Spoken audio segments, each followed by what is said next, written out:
Welcome to the Recipe for Results. This is your podcast extra for certification in the hotel, restaurant, and bar industry. Brought to you by HRB Universal.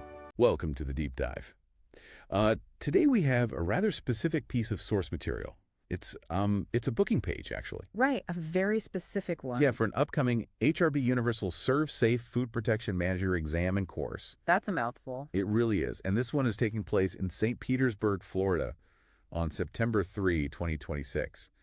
But our mission today is to sort of unpack the details of this single event because it reveals this invisible regulatory framework that keeps our restaurant experiences safe. Which is something we completely take for granted. Exactly. The next time you sit down to eat, you should realize there's an unseen, person in charge acting essentially as a localized immune system for the kitchen. I like that analogy. Yeah, they're actively hunting down contamination risk before they ever reach your plate. And here's where it gets really interesting.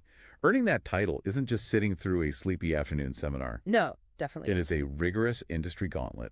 Yeah, we tend to think food safety is just about, common sense, like washing your hands or keeping chicken in the fridge. Right, the basics. But public health at a commercial scale, it requires a rigidly enforced architecture of compliance. And to understand the gravity of that system, we kind of have to look at what these trainees actually endure to earn their credential on September 3rd. It's an intense schedule. Oh, yeah. It is a full day, like a locked door scenario running from 8:30 in the morning straight through to 4:00 p.m. Yeah, and the day begins with this hyper-condensed 4-hour review lecture.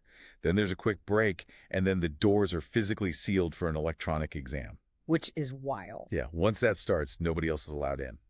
And most finish the test in about 45 to 60 minutes, though I think they have up to 2 hours. Yeah, they do. But because that live lecture moves so incredibly fast, trainees are required to complete mandatory self-study on the HRB Universal Training Portal before they even show up. They have to come prepared. Okay, let's unpack this a little because it sounds to me like high-stakes driver's ed for commercial kitchens.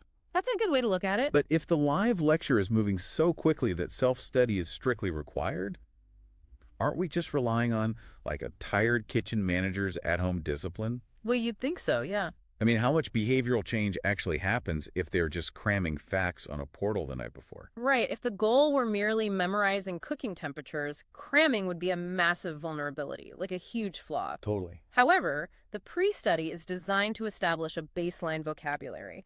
So by the time trainees enter that 4-hour live lecture, the instructor isn't, wasting time defining what salmonella is. Oh, I see. So they can jump right in. Exactly. They spend those 4 hours on high-level application, things like threat modeling, tracking cross-contamination vectors, and learning how to build a lasting culture of food safety among their staff. That makes a lot more sense. Yeah.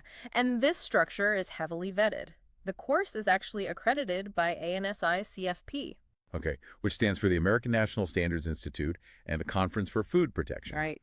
But, what does that alphabet soup actually mean for the person sitting there eating the food? Well, it means the exam isn't just graded on food trivia. It is audited for its psychometric validity. Wow. Psychometric validity. Yeah. ANSI CFP accreditation basically guarantees that passing this test proves actual competency in the specific job tasks required to stop a localized kitchen error from spiraling into a mass foodborne illness outbreak. That is no small thing. It's huge. It ensures the testing environment is secure and that the curriculum, which it's developed by the National Restaurant Association, aligns directly with the most current FDA food code.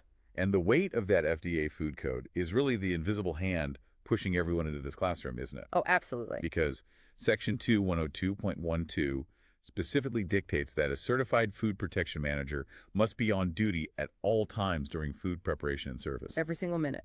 Right, not just during the dinner rush, but literally every single minute that kitchen is operating. And this is the critical mechanism for public health.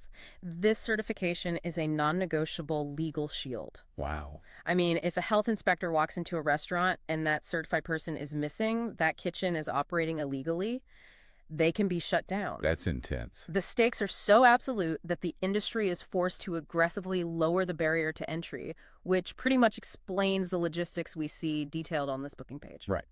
The system has basically been engineered to eliminate any excuse for noncompliance. Exactly. Like they use sliding scale pricing to force early commitment.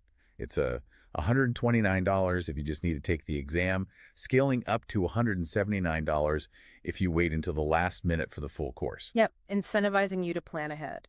And they provide a mobile prep app so managers can study on their phones between shifts. Oh. They even supply Amazon Fire tablets on site to ensure technical hardware issues don't derail the exam. They've systematically removed the friction. All of it. Yeah. And the exam is also offered in English, Spanish, Chinese, and French Canadian, which ensures that the diverse workforce actually running our kitchens isn't, penalized by a language barrier when they're just trying to prove their operational competency. So what does this all mean for us? When you pull it all together, this 4-hour review and 2-hour exam window is the unseen architecture protecting your health during every single restaurant visit. It really transforms how you view a restaurant. It does. Like, it's not just a kitchen anymore. It is a heavily monitored biological control zone. That is a fascinating way to frame it. But it does leave you with one thought to chew on before we wrap up. Okay, let's hear it. Well, if the safety of our entire food service industry hinges on the knowledge retained from these localized, fast-paced, high-pressure review sessions, how vulnerable is that system to a manager simply teaching to the test to pass the exam rather than truly changing everyday behavior on the cooking line?